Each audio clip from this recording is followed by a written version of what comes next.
जरा बताना बेटा ये क्या लिखा हूं, है ना। जरा ध्यान से सोच के बताना मैं क्या लिखा हूं, पढ़ के बताना बेटा, है ना। MALAYALAM क्या लिखा हूं बेटा? मलयालम। मलयालम। अच्छा अच्छा, लेफ्ट टू राइट पढ़ने से क्या आएगा, राइट टू लेफ्ट पढ़ने से क्या आएगा?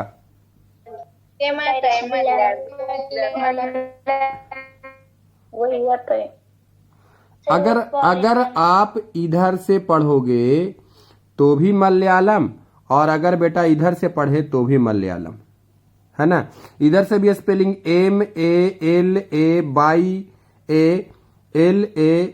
MALAYALAM, और इधर से भी पढ़ोगे तो MALAYALAM,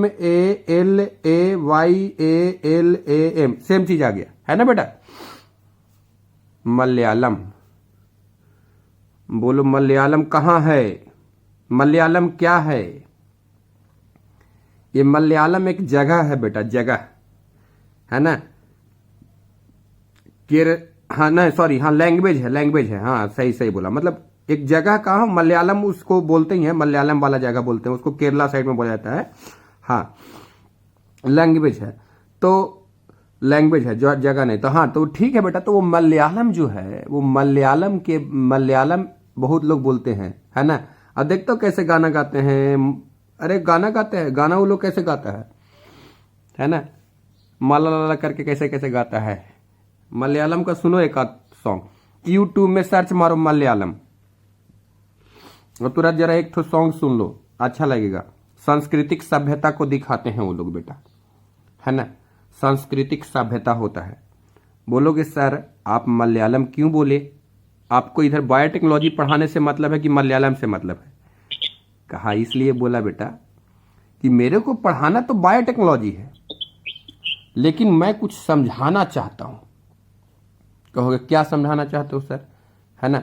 माइक जरा ऑफ कर दो, है ना बेटा, आप लोगों को माइक ऑफ कर लीजिए, ठीक है। थोड़ा एक दो बच्चे माइक ऑफ कर लीजिए, आवाज आ रहा है, ठीक है। मैं बोलूंगा तो माइक ऑन करना। अभी सभी लोग अपना माइक चेक करो, ठीक है। किसी का तो आवाज आ रहा है। अनुश्री, अनुश्री। हाँ ठीक है, देखो सब बंद कर लिया, ठीक है। चलो तो अब देखते हैं। तो बेटा ऐसे ही होता एक तो हम क्या पढ़ाने वाले मालूम क्या, मैं अभी पढ़ाने वाला हूं क्या मालूम क्या आपको, मैं आपको पढ़ाने वाला हूं एक चीज जिसका नाम, बहुत बेहतरीन, क्या बात है, राधिका गायकवाड़ ने बताया, पैलिंड्रोमिक सीक्वेंस, राइट। तो बेटा मैं आपको बताने वाला हूं कि पैलिंड्रोमिक सीक्वेंस क्या होता है बेटा, पैलिंड्रोम क्या होता है, क्या हम आपको बताने जा रहे हैं, पैलिंड्रोमिक सीक्वेंस। तो हम आपको पढ़ाने वाले हैं पैलिंड्रोमिक सीक्वेंस, ठीक है बेटा। तो पैलिंड्रोम क्या होता है, पैलिंड्रोम का मतलब यह होता है बेटा कि अगर राइट टू लेफ्ट पढ़ो या लेफ्ट टू राइट पढ़ो, जैसे देखो, जैसे मैं बेटा क्या लिखा, मैं कुछ सीक्वेंस लिखा, जिसे डीएनए होता है ना। तो डीएनए पे जो सीक्वेंस होता है बच्चों, जैसे ये डीएनए है, डबल स्टैंडर्ड होता है डीएनए में, तो यहां पे मैंने लिखा 5 प्राइम, तो इस एंड पे क्या हो जाएगा बेटा 3 प्राइम। तो उधर इसमें उल्टा करोगे तो क्या हो जाएगा, इधर लिखोगे आप 5 प्राइम, तो इसके उल्टा में इधर क्या हो जाएगा 3 प्राइम। अब ऊपर में सीक्वेंस लिखो, जैसे मैंने सीक्वेंस लिखा क्या लिखा, GAATTC, क्या लिखा बेटा GAATTC।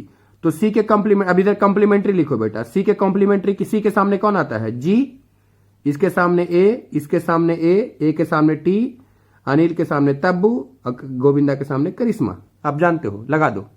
तो बेटा इसमें भी पढ़ो, इसमें पढ़ो 5 to 3, सेम डायरेक्शन में पढ़ना है बेटा। अगर मैं 5, हमारा रीडिंग का डायरेक्शन क्या है, हम रीड किस डायरेक्शन में कर रहे हैं, है ना, 5 डायरेक्शन टू 3 डायरेक्शन पढ़ रहे हैं, तो सेम सीक्वेंस आएगा। देखो 5 में इसमें पढ़ो, नीचे वाला में पढ़ो या ऊपर वाला में पढ़ो, इधर पढ़ो बेटा GAATTC, और इधर पढ़ो तो GAATTC, है ना। अगर 3 डायरेक्शन में पढ़ोगे तो दोनों में 3 डायरेक्शन में पढ़ना पड़ेगा। मैं अभी रीडिंग क्या कर रहा हूं, 3 डायरेक्शन टू फिर 5 डायरेक्शन में रीडिंग करता हूं। तो इधर में देखो, इधर 3 डायरेक्शन में, नीचे देखो CTTAAG, तो ऊपर में भी 3 to A पढ़ो, CTTAG, AAG। तो मतलब ये होता है बेटा कि एक ऐसा सीक्वेंस जो डीएनए के दोनों स्ट्रैंड पे सेम डायरेक्शन में पढ़ने में, सेम डायरेक्शन पढ़ने में बेटा डायरेक्शन सेम होना चाहिए। ये नहीं कि एक 5 to 3 पढ़ रहे तो एक दूसरा 3 to 5 पढ़ रहा है, ऐसा नहीं। एक स्ट्रैंड में अगर 5 to 3 आप जा रहे हो तो दूसरे स्ट्रैंड में भी 5 to 3 ही जाना पड़ेगा, सेम चीज आ जाएगा बेटा। ऐसे सीक्वेंस को हम लोग बोलते हैं पैलिंड्रोम। क्या बोलेंगे? पैलिंड्रोमिक। इसको बोलेंगे पैलिंड्रोम या पैलिंड्रोमिक सीक्वेंस। बोला कि बेटा इसको क्या बोलेंगे? पैलिंड्रोमिक सीक्वेंस, ठीक है ना। तो इसको हम लोग पैलिंड्रोम या पैलिंड्रोमिक सीक्वेंस बोलते हैं। अब बच्चों मैं आपको ऑलरेडी पहले से पढ़ा चुका हूं, आप ऑलरेडी पहले से जानते हो कि एक एंजाइम होता है जिसका नाम होता है बेटा रेस्ट्रिक्शन एंडोन्यूक्लिएज, ठीक है। आप जानते हो रेस्ट्रिक्शन एंडोन्यूक्लिएज क्या करता है बेटा? इसका फंक्शन भी जानते हो? कहेगा हाँ सर आप ही ने तो बताया था। इसका जो फंक्शन होता है बिल्कुल सही, किसी ने दिखा दिया हमको, कैंची दिखा दिया बेटा, समझ गया, इसका फंक्शन पता है। ये डीएनए को किसी स्पेसिफिक पॉइंट पे कट करेगा। ये क्या करेगा बेटा? डीएनए को किसी स्पेसिफिक पॉइंट पे कट मारेगा। क्या करेगा? डीएनए को किसी स्पेसिफिक पॉइंट पे कट मारेगा। तो बोलेगा कि डीएनए को सर स्पेसिफिक पॉइंट पे कट मारेगा, तो मतलब कहां पे कट मारेगा? तो हर मतलब रेस्ट्रिक्शन एंजाइम बेटा अलग अलग तरह के होते हैं, है ना। मैं आपको बता दिया हूं कि रेस्ट्रिक्शन एंजाइम जो होता है, सबसे पहले तो ये बताओ कि ये एंजाइम आता कहां से है। इस एंजाइम को बेटा निकालते किससे हैं? तो इस एंजाइम को बैक्टीरिया से निकाला जाता है ना। हाँ, यानी बैक्टीरियल ऑरिजिन का जनरली ये होते हैं। और अभी तक देखा गया है कि बैक्टीरिया से 1200 से भी ज्यादा बेटा एंजाइम डिस्कवर किए गए हैं रेस्ट्रिक्शन, जिसमें ई कोलाई से सिर्फ बात किया जाए तो ई कोलाई से 900 से ज्यादा बैक्टीरिया मतलब एंजाइम तैयार किया जा चुका है, ठीक है ना। तो इसके हाँ तो इसमें बहुत तरह के रेस्ट्रिक्शन एंजाइम होते हैं। रेस्ट्रिक्शन एंडोन्यूक्लिएज एंजाइम जो होते हैं बहुत तरह के। उसका नाम क्यों पड़ा है रेस्ट्रिक्शन एंजाइम, है ना, कैसे डिस्कवरी हुई, सारी कहानी मैं आपको बता चुका हूं। अब बात यह है बेटा कि अलग अलग टाइप के हैं, 1200-1300 अगर एंजाइम है तो सब एंजाइम बेटा अलग अलग तरह के होते हैं। और एंजाइम जो होते हैं वो स्पेसिफिक नेचर के होते हैं। पॉइंट क्या है बच्चों? एंजाइम कैसा नेचर का होता है? स्पेसिफिक नेचर का। मतलब जितने भी रेस्ट्रिक्शन एंजाइम है बेटा उसका नाम अलग अलग होगा, और उनका मतलब कटिंग वाला जो पॉइंट होगा, कहां पे डीएनए को कट करेंगे, तो मान लो बहुत बड़ा लंबा सा डीएनए है बेटा, है ना। तो कोई यहां पे कट मारेगा बेटा, कोई यहां पे कट मारेगा, कोई यहां पे कट मारेगा। कटिंग वाला जो पॉइंट होता है वो अलग अलग होता है ना। तो उसी को हम लोग बोलते हैं। तो जहां पे भी कट मारेगा ना बेटा, जैसे मान लो कि एक यहां पे मैं मान लेता हूं कोई E1 एंजाइम है, यहां पे E2 एंजाइम है, यहां पे कोई E3 एंजाइम है, डिफरेंट सब एंजाइम है बेटा, है ना। अब ये एंजाइम जो कट करेंगे तो यहां पे भी एक पैलिंड्रोमिक सीक्वेंस बनेगा बेटा, यहां पे भी एक पैलिंड्रोमिक सीक्वेंस बनेगा, यहां पे भी एक पैलिंड्रोमिक सीक्वेंस बनेगा। मतलब बात ये हो गई, मुद्दा ये हो गया कि रेस्ट्रिक्शन एंडोन्यूक्लिएज एंजाइम जहां पे भी डीएनए को कट करता है वहां पे एक छोटा सा पैलिंड्रोमिक सीक्वेंस बन जाता है। मतलब उस पर्टिकुलर हिस्सा में आप पढ़ोगे इस स्ट्रैंड पे या इस स्ट्रैंड पे सेम डायरेक्शन में, तो उसमें पैलिंड्रोम एक ठो दिखाई देगा। मतलब जैसे यहां पे पैलिंड्रोम पढ़ा, ऐसे मैंने पढ़ा बेटा G, तो इसके सामने क्या आ जाएगा? C, ठीक है।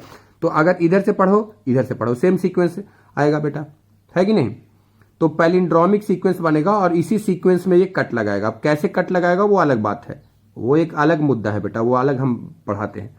लेकिन सबसे इंपॉर्टेंट पॉइंट ये है कि एक स्पेशल सीक्वेंस, और ये जो सीक्वेंस जो एक बार आ गया बेटा वो दूसरे बार सीक्वेंस नहीं है। मतलब हर एक एंजाइम का सीक्वेंस अलग अलग होता है। मतलब हर एक जो एंजाइम होता है ना, पैलिंड्रोमिक सीक्वेंस जो होता है, मैं जिसको हम लोग पैलिंड्रोमिक सीक्वेंस को हम लोग रिकॉग्निशन सीक्वेंस भी बोलते हैं बेटा। क्या बोलते हैं?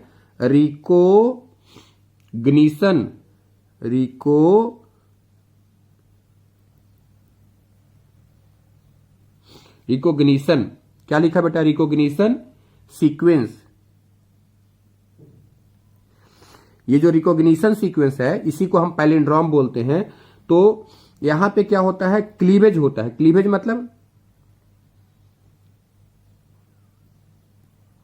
क्लीवेज का मतलब बेटा यहीं पे कट किया जाता है डीएनए को। क्लीव मतलब काटना। तो recognition sequence is what, it is the site of cleavage. Recognition sequence को क्या बोलते हैं बेटा, साइट ऑफ क्लीवेज। मतलब डीएनए रिस्ट्रिक्शन एंजाइम जहां पे कट मारेगा, जहां पे कट लगाएगा, उसको हम लोग क्या बोलेंगे, साइट ऑफ क्लीवेज बोलेंगे। जहां पे बेटा कट करेगा उसको हम लोग बोलेंगे site of cleavage. That is also called बेटा रिकॉग्निशन सीक्वेंस। ठीक है, तो डीएनए को कट करने के लिए रिकॉग्निशन। तो जहां पे भी रिकॉग्निशन सीक्वेंस होगा बेटा वहां पे एक पैलिंड्रोम बन जाएगा, है ना, एक पैलिंड्रोमिक सीक्वेंस बनेगा। क्या बनेगा बेटा, पैलिंड्रोमिक सीक्वेंस बनेगा। अब पैलिंड्रोमिक सीक्वेंस तो आप समझ में आ ही गया कि पैलिंड्रोमिक सीक्वेंस क्या होता है। पैलिंड्रोमिक सीक्वेंस तो आपको समझ में आ ही गया कि जो सेम डायरेक्शन में दोनों स्ट्रैंड पे पढ़ने पे सेम ही चीज आ जाए बेटा, उसी को पैलिंड्रोमिक सीक्वेंस। तो बच्चों हम इससे आगे बढ़ने से पहले हम आपको पैलिंड्रोमिक सीक्वेंस के बारे में बताएंगे। लेकिन मैं आपको बताना चाहता हूं, मालूम क्या, एक बात बताना चाहता हूं, बहुत ही इंपॉर्टेंट चीज है ना, बहुत ही इंपॉर्टेंट चीज है। कुछ पैलिंड्रोमिक सीक्वेंस आपको पता होना चाहिए। मतलब कुछ पैलिंड्रोमिक सीक्वेंस के बारे में बेटा आपको ऑलरेडी याद होना चाहिए, है ना। कुछ पैलिंड्रोमिक सीक्वेंस के बारे में बच्चों आपको ऑलरेडी पता होना चाहिए। बोलोगे सर कौन कौन से पैलिंड्रोमिक सीक्वेंस के बारे में पता होना चाहिए। बिल्कुल मैं आपको बताता हूं कौन कौन से पैलिंड्रोमिक सीक्वेंस के बारे में पता होना चाहिए। मैं कुछ पैलिंड्रोमिक सीक्वेंस लिख दे रहा हूं, उसको रट करके याद कर लेना बेटा। मैं लिख रहा हूं, मैं आपको भेज भी दूंगा व्हाट्सएप ग्रुप में, है ना। सबसे पहले तो आपको पता होना चाहिए कि इको आर्बन का पैलिंड्रोमिक सीक्वेंस क्या होता है। बोलोगे सर इको आर्बन क्या है, ये रेस्ट्रिक्शन एंजाइम है बेटा, है ना, रेस्ट्रिक्शन एंजाइम है। जब भी किसी रेस्ट्रिक्शन एंजाइम का नाम लिखते हैं तो कैसे लिखते हैं मैं तुमको बता दे रहा हूं। देखो कैसे लिखो, तरीका देखो बेटा, तरीका देखना कैसे लिखता हूं। Capital E, small C, small ओ, फिर लिखा बेटा कैपिटल आर, फिर लिखा 1। ये एक एंजाइम है। ये कैसे पहचाने, कैसे क्या हो गया बेटा, जो फर्स्ट लेटर होता है वो कैपिटल लेटर होता है, आगे का 2 लेटर जो होता है बेटा स्मॉल लेटर होता है, ठीक है ना। उसके बाद का एक लेटर होता है वो कैपिटल या स्मॉल दोनों में से कोई भी हो सकता है। मैं यहां पे कैपिटल इस्तेमाल किया हूं, है ना। ये कैपिटल भी हो सकता है, स्मॉल भी हो सकता है, ठीक है ना। और आगे एक बेटा रोमन में नंबर दिया होता है, ठीक है। इस सबका कुछ मतलब है बेटा, सबका कुछ मतलब है। पहले मतलब मैं समझा देता हूं, उसके बाद पैलिंड्रोमिक सीक्वेंस बताता हूं। ई का मतलब हो गया इस्चिरिचिया। इस्चिरिचिया कोलाई जो होता है ना बेटा, इस्चिरिचिया कोलाई जो होता है ना, उसी से बनाया गया है ये। ई कोलाई होता है ना, तो इस्चिरिचिया कोलाई, है ना। तो ई का मतलब हो गया इस्चिरिचिया। स्पेलिंग बोलो, स्पेलिंग बोलो इस्चिरिचिया का, बोलो बेटा स्पेलिंग इस्चिरिचिया का।